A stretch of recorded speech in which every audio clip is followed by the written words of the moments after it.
Superb. So just to quickly introduce myself, as I said at the start, my name is David Cooper from the Offshore Renewable Energy Catapult, where I'm Partnership Manager for Clean Maritime, working on all sorts of projects to do with maritime decarbonisation. I'll be hosting this project today this webinar today on behalf of the Port of Milford Haven, who are the lead partner on the HyPR project. During today's webinar, we'll go through a few things. I'll give a welcome and introduction to the project. We'll then hear individually from some of the partners on this project who have been carrying out the technical studies. We'll have a renewable energy study led by Apollo, demonstrator design of a hydrogen refueler, which has been led by ERM. Then we'll hear about some of the business planning, which has been led by Hausch, before finally coming on to some questions at the end. If you do have any questions, please feel free to use the Zoom's chat function to post questions to the hosts. At the end of the webinar, we'll then go through some of those questions. Hopefully, you'll be able to answer as many as possible during the webinar. If time is limited or if some of the specific questions require us to take them away, then if the question isn't asked anonymously, then we'll hopefully be able to get back to you after the webinar. If you'd like to ask any questions about maybe getting in touch with some of the HyPR team or next steps outside of this webinar, then please feel free to use my email address, which is on the screen there, david.cooper@ore.catapult.org.uk, and I'll flash that up again at the end of the webinar. So just, I guess, to give a little bit of a background to this project and what it's about, it's clear from my role in maritime decarbonisation that there's becoming an increasing interest about how the maritime sector, just like all sectors of the economy across the UK, needs to move towards its net zero goals. In the past, sometimes it's been considered a slower mover towards things like zero emission fuels. However, now we've got a background of the Department for Transport quite clearly setting out in its Clean Maritime plan how maritime, just like all sectors, will need to transition. And this is then being fed in to more global organisations such as the IMO, who are starting to increasingly pick up this decarbonisation theme. So we know where we're going, but there are some questions about how to get there. We could do a whole webinar on the sort of zero emission fuels that could be used in vessels, but that would take up, I think, far more than an hour. But I think it's clear to say that hydrogen is certainly one of those fuels that has a potential to make up a large amount of the future fuels as we move towards net zero. It is something that could be used in vast quantities in the future, but is not used in any quantities today. So we still need to do R&D, demonstration and test cases to be able to understand what role hydrogen could use. With this in mind, the HyPR study looked at the potential to supply hydrogen to some of the offshore wind vessels that could potentially be using the Port of Milford Haven in the future with the large Celtic Sea offshore wind farms planned. The study also looked at how some of that supply could be produced through local energy sources and use of fuels such as hydrogen, but also other hydrogen derivatives such as ammonia and methanol. With that in mind, at the end of that study, we moved on to this study, the HyPR 2 project. The core of this project really is to look at designing a maritime hydrogen refueling station in Milford Haven. For those of you not local to the area, Milford Haven is the name of the whole waterway. You may later on hear talk of Pembroke Dock. Pembroke Dock is part of the Port of Milford Haven. This project has run from November the 1st last year till the end of this month, and it is a project led by the Port of Milford Haven, who are the lead partner. The Offshore Renewable Energy Catapult, a research and technology organisation, are overall project managers and doing some of the stakeholder engagement, which is why you're hearing from me today. We also have Hausch as partners. You'll be hearing from Joe later about some of the business planning they've been doing. ERM, in partnership with Dolphin Hydrogen, have been looking at doing a demonstrator design. Unfortunately, you won't be able to hear from ERM today as Kevin couldn't make it, but we do have Joe from the ORE Catapult who will be presenting some of their work. And then that nicely leads me to handing over to Michelle from Apollo Engineering, who have been looking at some of the renewable energy prospects for powering any hydrogen generation in the Port of Milford Haven. Michelle. Thanks, David.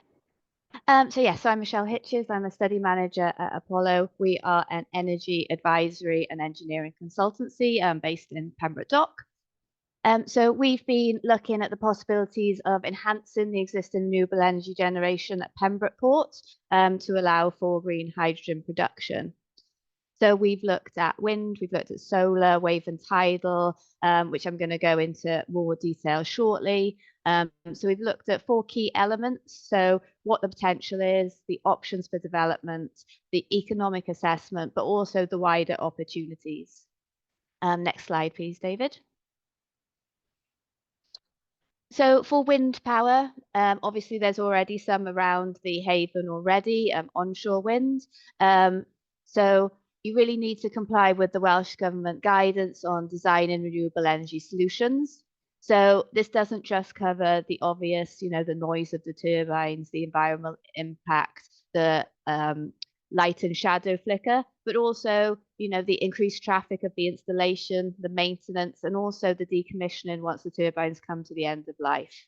So there's a long process which goes into place to determine whether a site is suitable for a wind turbine, but also then what size turbine is suitable for the area and the local community. Next slide, please, David. So we also looked at solar PV. It's a highly scalable and rapidly growing key component within the green energy sector, with projections indicating that global installation will raise to about 540 gigawatts annually by 2040. So the port already has existing solar on the rooftops, but there is still a possibility to expand that. In the picture on what's on my right hand side, you can see that there's 2 buildings that we've identified. They already have some existing solar on there, but it can be expanded. You just need to take into account the stability of the building, and also to ensure that you leave a 1 meter external edge around the rooftop. So in our study, we left 1.9 meters around the edge, just leaving that so that there's basically 30% of the building rooftops unoccupied to accommodate for structural and fire constraints. Next slide, please. Thank you.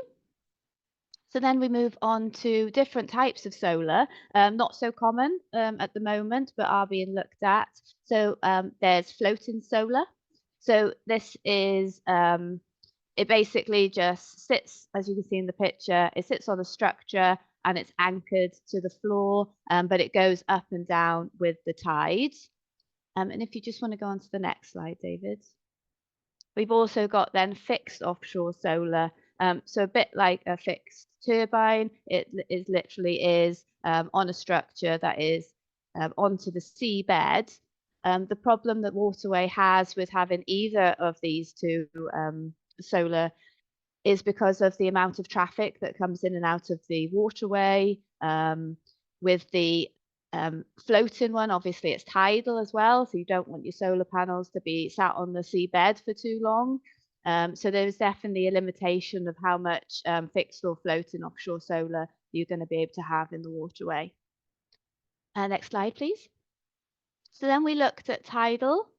There is opportunity in the waterway to have tidal, but again, to have the required depth for tidal turbines, and obviously there's a lot of ecological impact.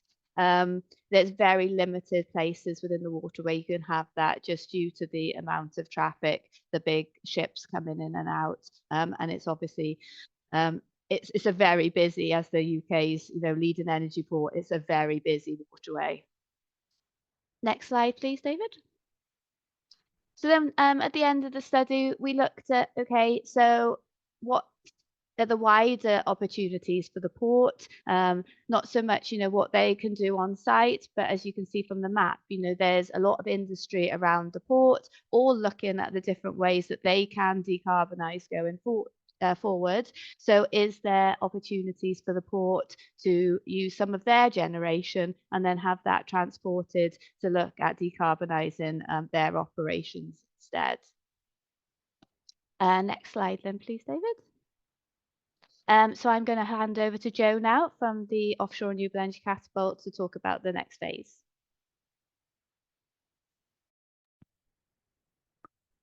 Thank you, Michelle. Good morning, everyone. So I'm Joseph, and I'm a Clean Maritime project engineer with Offshore Renewable Energy Catapult, and I'm taking Kevin's place today to talk through pieces of ERM's key high-level elements of the hydrogen fueling infrastructure.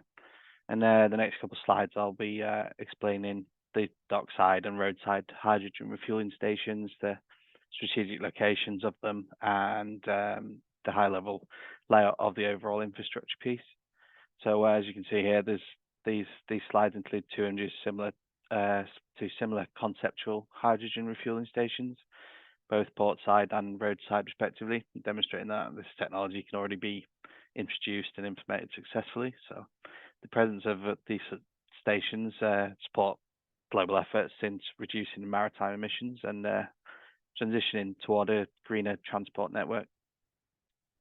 By establishing this dockside refueling hub, we'll be paving the way for the widespread adoption for hydrogen fuel in the shipping industry by helping to reduce the reliance on fossil fuels and contributing to longer-term sustainability.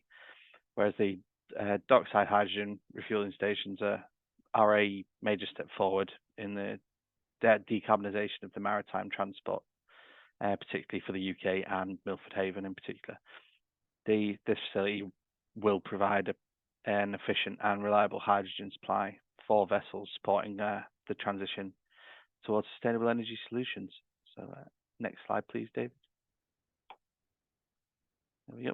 So this slide is a representation of the highlighted and proposed locations for the hydrogen refueling stations. So this will ensure accessibility for both maritime and road transport into the port.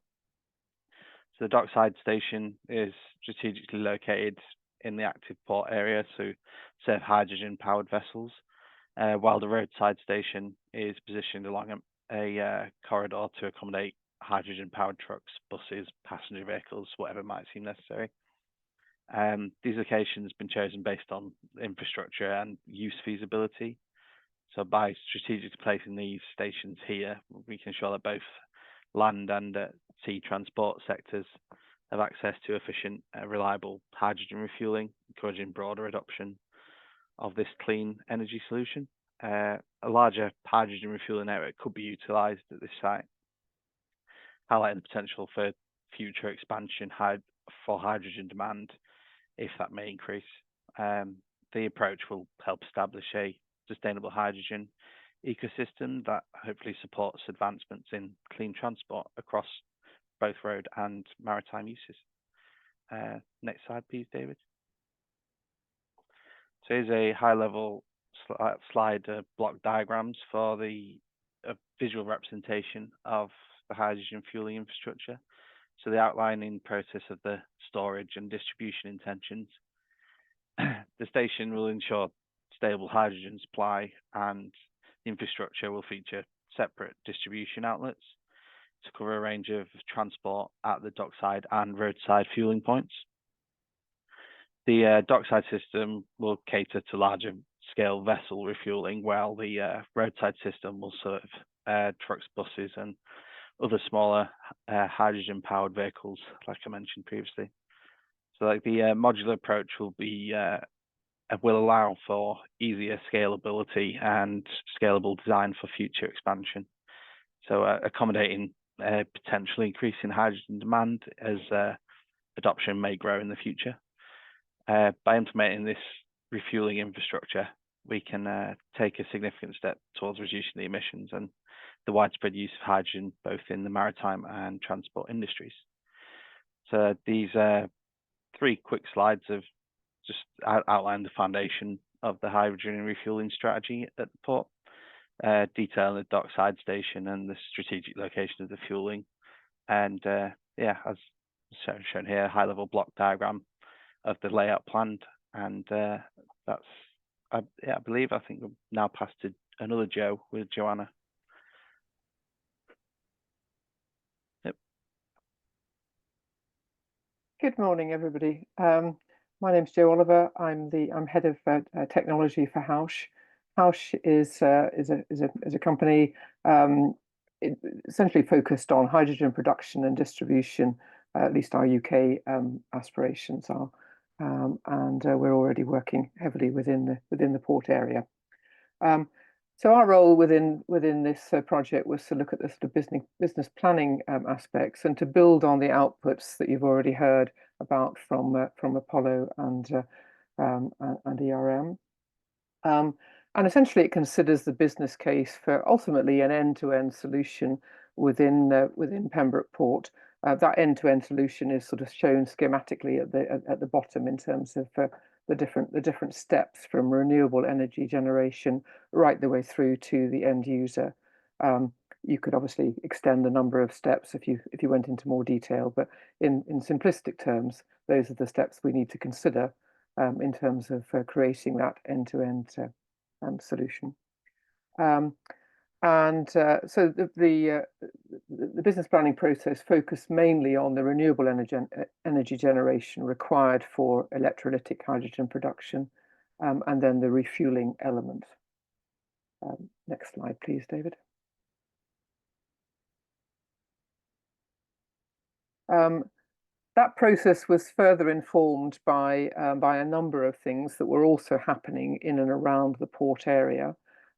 So other hydrogen-related activity in the port, particularly plans for mid-scale green hydrogen production, which are ongoing at the moment. That's Housh's own activities, but also other plans for end users to be using hydrogen in hydrogen-based, essentially non-road machinery.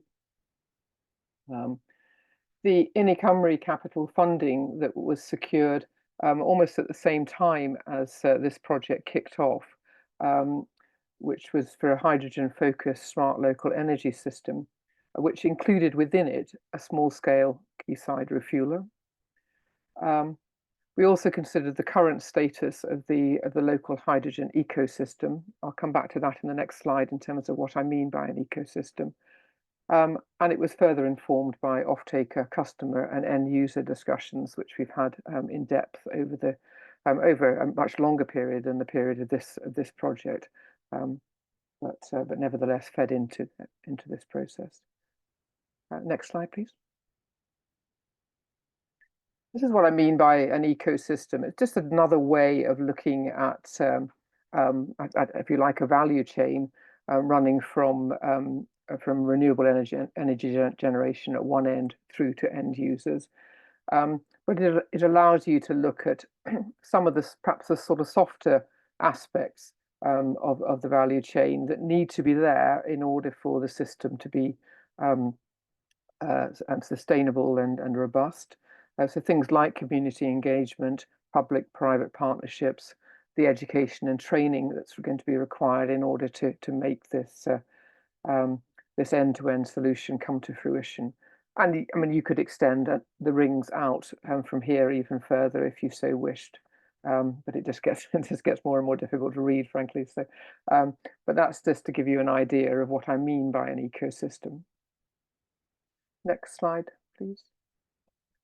And just to sort of summarize where this has taken us, I think the highlights are that the local appetite for transitioning to the use of hydrogen as an energy vector has been high in the past, and it remains high. And there's a very progressive attitude to adoption of hydrogen, which is great to see. However, what is obvious is that there's going to need to be a high degree of hand-holding in order to facilitate that transition. So while people are excited about the prospect, they're uncertain about how to actually implement that in reality. Excuse me. Also, it's clear that a stepwise approach that lowers the barriers to entry is going to be the preferable route forward.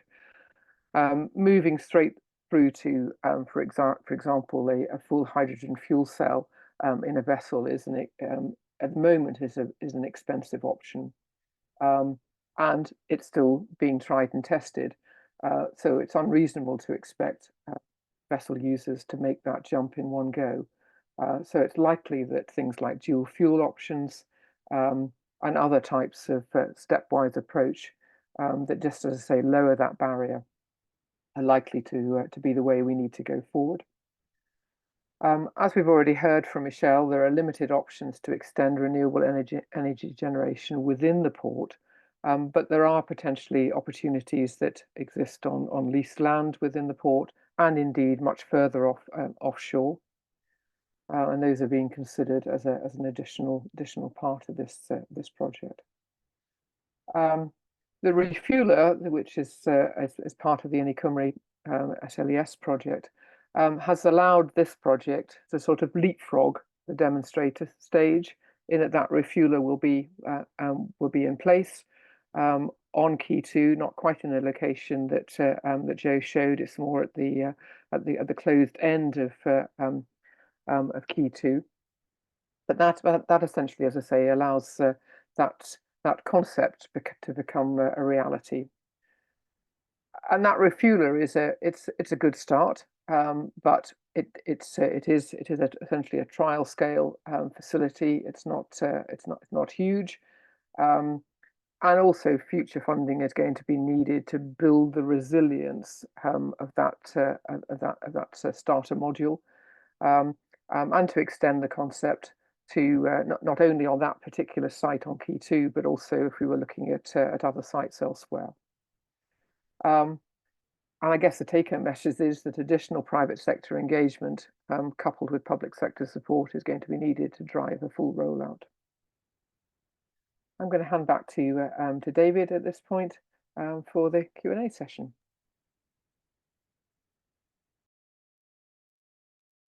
Superb. Thank you ever so much for that, Joe.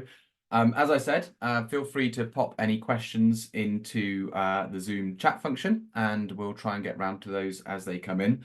Just while I leave those details up on the screen just for a little bit for people, I will kick off with one question. I believe we have also Jack here from the port. From the initial photo I showed at the start there, it was clear that Milford Haven as an area is a huge user of energy, with many different users from the maritime sector, but also from inland as well. How important to you is it to consider things like hydrogen and how that can be part of the energy future of Milford Haven?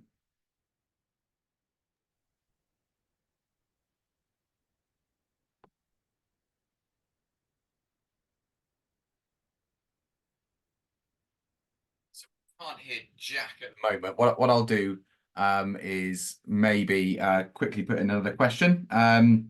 Just I guess following on from Joe at the end of that presentation, the exciting news, I guess, that this project has gone from being a question of can we put a refueler into the port of Milford Haven, to actually your details there will be a hydrogen both vessel refueler at Pembroke dock. This is hugely exciting for me. When I first joined the industry and did some stakeholder engagement, there was vessel operators who I spoke to who said, we can't go for hydrogen yet because we can't guarantee there's the supply there. But then there was also ports who were saying with no hydrogen vessels in the water, there's not the case to put that supply in.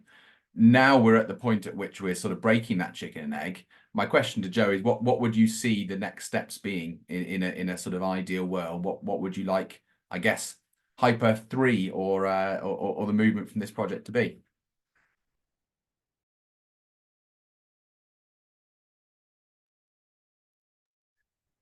Sorry, I'm assuming that was this Joe. Sorry, yeah, Joe. Apologies, Joanna. It's okay. It's okay. That's use my Sunday name. Yes. So yeah, the next stages are, as I put at the end of my last slide there, to make what we've got already resilient.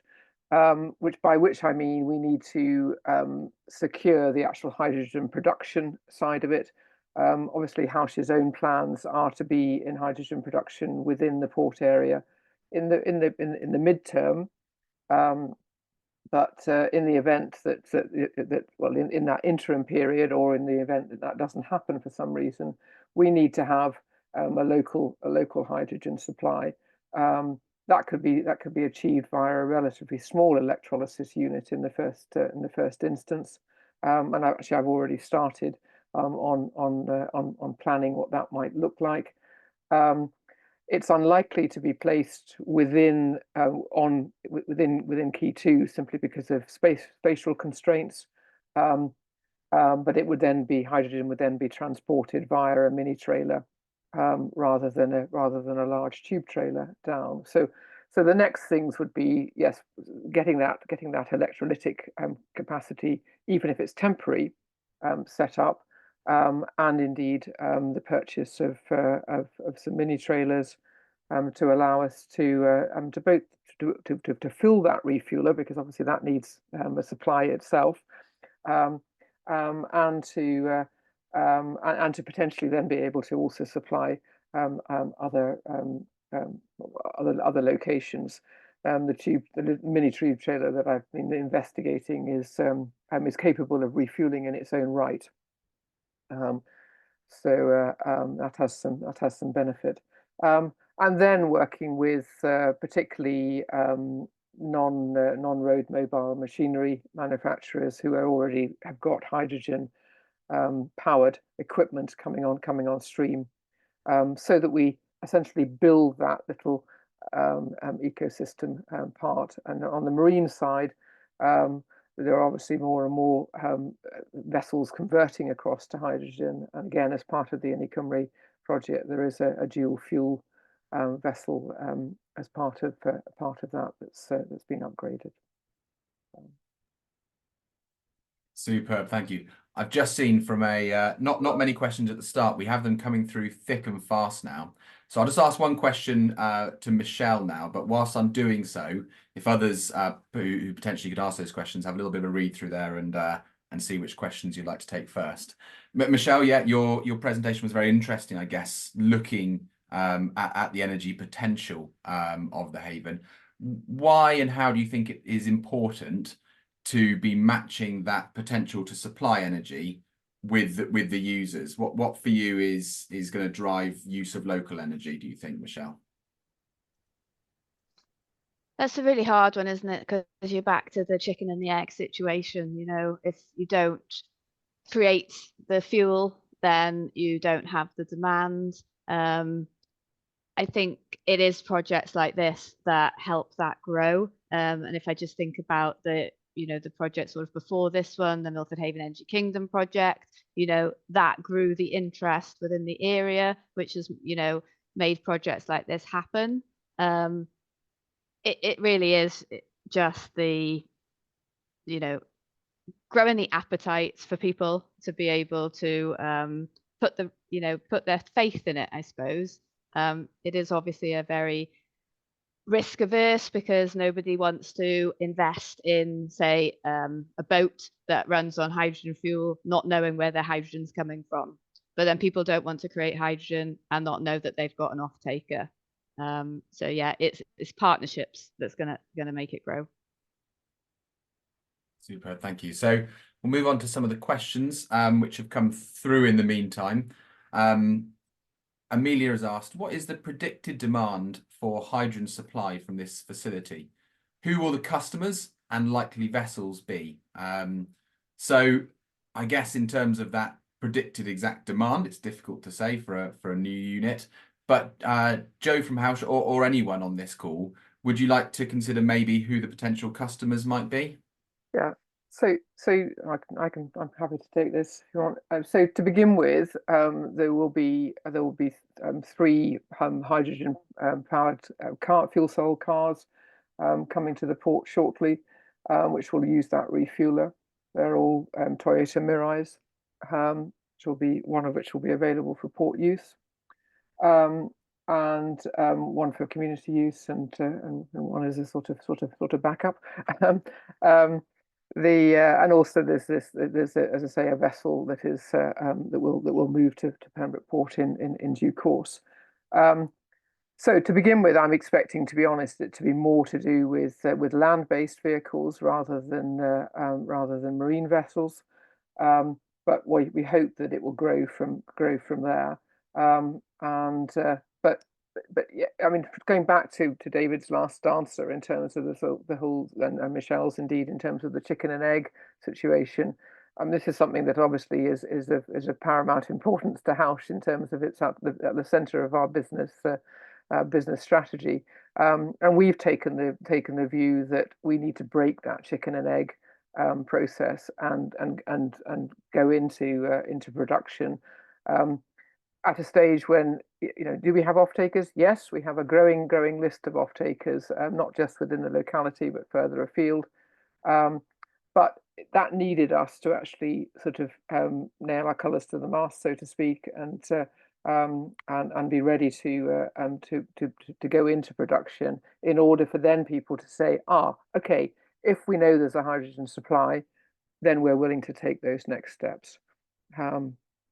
And it's someone's got to break it, and I guess Welsh has decided that it's going to be them. Superb. Thank you, Joe. As I mentioned at the very, very top of the presentation, I guess one of the real difficult questions is, what will that future be for vessel fuels in maritime? Although you see many sort of electric cars on the road today, it was only maybe a decade ago that people didn't know really what fuels would be moving in the transport sector on land. And we're at that stage where we're sort of asking those same questions now in maritime. So Roger's question: is hydrogen the correct energy vector for maritime? Use of hydrogen on boats will require major investment in propulsion, distribution, staff, systems, functional safety, regulation, generation from enormous quantity of green electricity. Is bio-based drop-in fuels more appropriate, such as biodiesel, methanol, or even ammonia? So, I mean, I'll sort of start off this question, but then happily hand over to any of the partners on the call here. And you may well say that my opinion might be slightly biased, coming from the offshore renewable energy catapult, where we really do look towards zero emission fuels, those that can be generated from the electricity provided by either offshore or onshore renewables, as Michelle showed earlier. But in terms of getting to a fully zero emissions future, I think it's clear that biofuels can't match the full demand that we're requiring. That's been something that's starting to be clear from the Department for Transport, both in terms of what R&D they're supplying, but also where they've looked to in terms of their Clean Maritime plan in future. You did mention other fuels there along the way, though, Roger, both a methanol and even ammonia. And I think those are questions which do need to be answered, but they need to be answered by moving things up through the TRL levels. At the moment, all of these fuels are quite well understood in terms of their chemistry. They're less well understood in terms of their practical usage. And you sort of talked about some of the practical questions there, which is why I think demonstrator projects like this do need to be put in place. What I would say is, if you are producing electrofuels, fuels from renewable energy, then you want to do so with the most efficiency possible. And beyond battery electric, that is what is offered by hydrogen. If you were to use hydrogen as the source chemical for things like ammonia or methanol, then you have a further efficiency drop along the way. That's not to say that I tried to predict the fuel of the future, just that what you can do practically, safely with hydrogen is something that you should try to do. I wonder if anyone else on the call, without maybe taking anyone specific, wants to add anything to that or have any questions about that. I could add a little something. In terms of hydrogen use in vessels, I think it's going to be driven largely by the size of vessels. So hydrogen as a fuel in its own, as a fuel vector in its own right, I think has utility within smaller onshore craft, inshore craft. Whereas the minute you go up the scale of vessels, then you're starting to look at other fuels, the methanols and the ammonias, which have their own challenges. I think, ideally, yes, you would want to make those fuels from green hydrogen, but that's unlikely to be economically viable, I would suggest. Superb. And actually sticking with yourself, Joe, a question that's come in from Gethin here. When will Welsh be producing hydrogen at volume? Do you have any idea of how much of initial production isn't going to be reserved by offtake agreements, and will be available on the market for other customers? Okay. So we're, as you probably are all aware, well, our planning application is going through at the moment.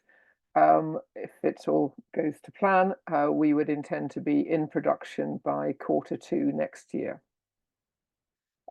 It's a 15 megawatt scale plant, so it'll be producing essentially 5 tons of green hydrogen per day. And yes, I can give assurance that there will always be some available for local off-takers, etc. We will be making to demand, so that we're not having to store quantities of hydrogen on site.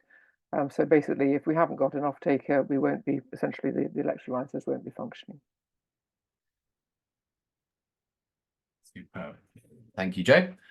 I've got another question here, which could go to anyone actually on the call. So, are there any plans for green corridors to help generate demand and balance supply? For those of you not aware about green corridors, these are collaborations between either different ports or different vessel movements to try and understand putting in fueling infrastructure at both ends of a vessel's journey.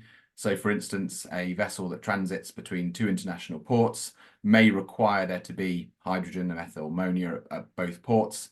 And by the ports working together, they can try and ensure that supply is there. So with regards to this project, I'm unaware of any green corridors plans, but if anyone else on this call has anything they want to talk about, either with regards to green corridors out of the Port of Milford Haven, or any other comments on green corridors in general. Not so much a green corridor comment, but I can tell you that there's projects that are looking to develop alongside the M4 corridor to sort of help that supply between places, like the HYBRID project in Bridgend. They're looking to have hydrogen production near the M4 there, and then there's other obviously further towards London. So maybe not so much a green corridor, but there's definitely projects looking to try and make it easier for people to refuel and get hydrogen. Superb. Thank you, Michelle. Joanna Waters asks, the substantial cost of alternative fuels is a major concern for ship owners looking to decarbonise. So do you have any idea of how the price of hydrogen supplied from the refueler will compare to conventional fuels? Shall I take that? Would you like to take that one, Joe? Yeah. Obviously, the pricing of hydrogen is a key part of this whole debate. And at the moment, the limited number of providers that are available mean that they can charge almost whatever they like. Certainly, it is Housh's aim to get to a point that it is comparable with diesel on a sort of mile by mile basis. So that takes into account the energy value that hydrogen can provide, which is significantly greater than diesel, for example. But that's where we're aiming to be, because that's what we think is the only way to drive that uptake. And I can mostly add there, if that's okay. We have done an analysis, Apollo, about the cost of hydrogen coming from the potential renewables at the port. It does vary significantly depending on which renewable energy you're using. So whether you use solar or wind. So yeah, it's not as easy to say, how much is that hydrogen going to be from that refueler? It really does depend as well where that energy's coming from and which renewable source you're using. Thank you. Another question here coming from Gareth Powell, which I think I can take most of, but happy for partners to jump in as well. Will the slides be available post-webinar? Yes, there will be availability post-webinar. Noting the Welsh Government backing, where does this project sit at UK level? So this project itself, the HyPR portion of the project that we've been presenting on today, is funded by Welsh Government. The actual demonstrator refueler, which Joe talked about, is funded from a separate funding pot within that Welsh Government funding. Are there similar demonstrator projects elsewhere? If so, is there coordination, shared learning, etc.? Thank you. So in terms of the Welsh Government have funded a suite of projects under this round, and I think we might be able to put some details about those and get back to you, because I think it's probably best for Welsh Government to describe that. Similarly, when you talk about similar demonstrator projects, I guess The closest corollary would be the UK government's Clean Maritime demonstration competition projects, which fund a lot of the sort of clean vessels operating from UK ports. So yes, there are separate projects at UK and Welsh Government level with regards to maritime decarbonisation. There is some coordination about them, and we'll look to see if we can give you some details about the sort of the Welsh Government suite of projects. I don't know if Joe, if you wanted to add anything to the funding of the demonstrator itself. Not really. I mean, no. I mean, it's, you know, as I say, it's a separate project. But it's helped enormously, obviously, to move this to do the leapfrogging that I was talking about. But I'll probably leave it there. Superb. With that note, I believe we've answered all the questions that would come in on the chat. Just give all of the co-presenters a chance if there was anything they wanted to add before we close the meeting. But otherwise, from me, it's a thank you for everyone for turning up and everyone who presented. I'm seeing microphones off, so that hopefully means they've had a chance to answer all the questions that they've seen come through. So from us here, it's a really big thank you, but also just a comment that you can still get in touch via my email. Even if it's one of the project partners you want to get in touch with, I'm more than happy to pass on details about that. And we'll send out details of the slides and webinar recording after the webinar. So thank you very much. Enjoy the rest of your day.